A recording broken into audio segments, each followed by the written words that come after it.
session, Georgia Tech style. Here we go. Can I get something? How are you? Lord have mercy. All right, what's your name? Christine. Let's have at it, all right? Class is in session. Are you angry about the circumstances that we're in now, and do you attach blame to anyone? Raw emotions here. It doesn't just make me angry, it kind of makes me irate, because after seeing so many people... So you're beyond angry. I am beyond angry simply because after seeing so many people in my family, friends, parents of friends, simply struggling, that have been working for countless numbers of years, simply struggling because of our economies going down. And so often, we want to play the blame game. We want to blame it on this person. And I'm asking you to do that. Yeah. and simply, somewhat of the way you're asking, but me, I'm not at that point yet. But not just looking at me, but looking at the generations that are coming after me, and looking at my little cousins and the younger people.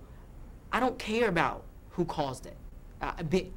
You want to move forward. I want a fix. Absolutely. Yes. Come Yeah. on. So angry. I'm a first generation American, and so we moved here because we felt like this was the land of opportunity, and that if we could make it anywhere, we can make it here. And now I'm looking like maybe I'll have a job if I move back to where my parents are originally from, you know? And that should never be somebody, we emigrated and we feel like we failed, or that I might not have the possibility to succeed. That's heartbreaking, you know? I had the same story as she does. My parents came here and they had, I think together, I heard the story like 50 times, they had about $49 in their pocket together, and now they're both making, my parents are making around 6 figures. Yeah. That's the American dream, is to come here with $50, less than $50, and to suddenly be making 6 figures. You may not do as well as your parents. No, and that's the unfortunate thing about it. Like my parents are honestly considering, like, thinking about, you know, maybe China's a good option.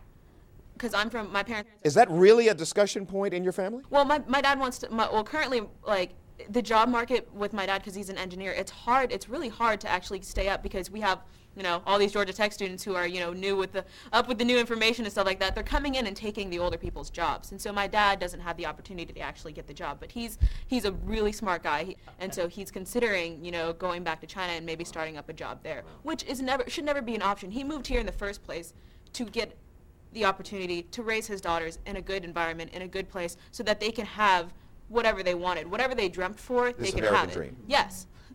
So, I mean, to see it right now is almost heartbreaking. That was my next question. How does it make you feel? It makes me angry, and it makes me a little sad to think about it, because I have, like, my parents wanted so much for me, and at times it feels like I can't deliver it, because I'm here for an education. My tuition here is actually, with the Hope, is more expensive than my sister's was. And my sister is only 4 years older than I am. So. Is that pressure on you? That's a lot of pressure on me, actually, to keep up that level of perfection that you need to have in order to make it in this country. Now I'm angry because, you know, we're talking about well, we're talking about billions, maybe trillions of dollars in bailout funds, but where's that money coming from? The current generation is mortgaging our generation's future. Yeah. We're going to be the ones who have to pay for it. Yeah. Now, I'm not mad that we're trying to revitalize our economy. I'm mad that we have to be doing this to revitalize our economy. There's no bailout for me if I can't pay my student loans back because I don't have a job. Yeah, right. I only need $100,000. Personal stories you won't want to miss. Again, that's next Friday at 12 p.m. Eastern Time.